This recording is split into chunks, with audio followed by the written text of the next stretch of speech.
আসসালামু আলাইকুম গাইস, আপনারা কেমন আছেন? ভালো আছেন নি গাইস? এই দেখেন, আজকে আমার ম্যাডাম হারা মামা হারা সব গেছে গা, মনে করেন এলার বাইরের বাসাতে সি ইফতারি করবো, সিহরি খাইব।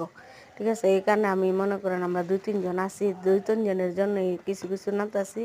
আর আমার ম্যাডামে ফোন দিছিল যে আসর নামাজের পরে আসবে, হ্যাঁ ইফতারের 1 ঘন্টা আগে আসবে, আসলে মনে করেন অনেক খাবার টাবার পাক করে নেবো। আমার কইছিল তুই অল্প অল্প পাক কর, শুধু কম কম, আর বাদ বাহিতে আমরা নিয়ে আমতে অনেক ফুটায় টুতার হেলা ঠেলা অনেক কিছু নিয়ে আসে। ঠিক আছে, আর আমরা যে এই যে প্রবাসীর জীবন, আমরা কত কষ্টের জীবন আমরা কাটাইতেছি, আমরা ছাড়া আল্লাহ ছাড়া কেউ জানে না। ঠিক আছে, তো এই যে আমি শিশু নির্যাতন যে হয়েছে মেয়েরা, হ্যাঁ শিশু নির্যাতন হয়েছে মেয়েরা, মনে করেন আসিয়া করে নাম, ওর জন্য মনে করেন আজকে 5-6 দিন ধরে মনটা অনেক খারাপ, খাইতে পারি না, বুঝতে পারি না, অনেক কষ্ট লাগে। ঠিক আছে, কষ্ট কেমন জানেননি, এমন একটা মেয়ে, মেয়ে তার মতন এই আসিয়ার মতন আমার একটা মেয়ে আছে।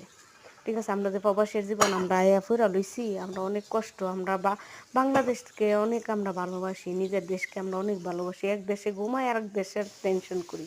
ঠিক আছে, তা আমরা যে প্রবাসীরা আইছি, কত কষ্টের জীবন আমরা করতেছি, আমরা আর এক আল্লাহ তারা ছাড়া আর কেউ জানে না। হ্যাঁ, তো এরপরে এই মেয়েটারে এইভাবে নির্যাতন করে মারলো। আজকে মৃত্যুর কথাটা শুননা ইফতারের সময় পানি দেখাইতে পারছি না, অনেক কষ্ট লাগছে। ঠিক আছে, একটা 3টে হিজুর খাইছি আর এক বোতল পানি খাইছি, বাস আর কিচ্ছু হয়নি। হনু সহদে পানি আইতেছে, খবরটি দেখলে মার কান্দাটা দেখলে হতে সহদে পানি আই। ঠিক আছে, যেমন মৃত্যু জানে আর কোনো মার জীবতাইতে নাও, আমি চাই দূরত্ব ই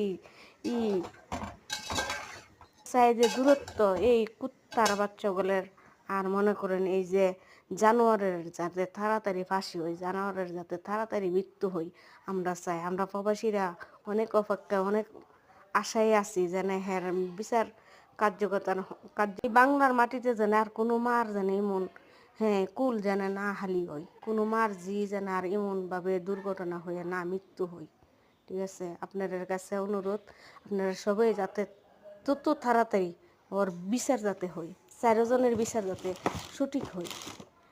আমরা অনেক কষ্ট লাগে, আমরা প্রবাসীর জীবন, আমরা বাংলাদেশকে আমরা অনেক ভালোবাসি, বাংলাদেশের এক দেশে তাহি আরেক দেশে টেনশন করি, নিজের দেশকে আমরা ভালোবাসি, টেনশন তাহি।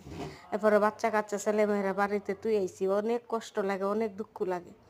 তো যাই হোক, আসিয়ার জন্য আমরা দোয়া করি, আল্লাহ জানে তারে বেশ নসিব করে, জান্নাতের ফিরদৌসা দান করে আল্লাহ তারে, হ্যাঁ তার মা বাপের জন্য আল্লাহ ধৈর্য দে, তার মা বাপের জন্য আল্লাহ ভালো লাগে। আপনারা আমরার জন্য দোয়া করবেন, আমরাও আপনার জন্য দোয়া করি। আর দেখেন প্রবাসীর জীবন আমরা কত কষ্টের কাজ করি, সারাদিন কাজ করতে করতে ক্লান্ত হয়ে যায়, তো এবার ভালো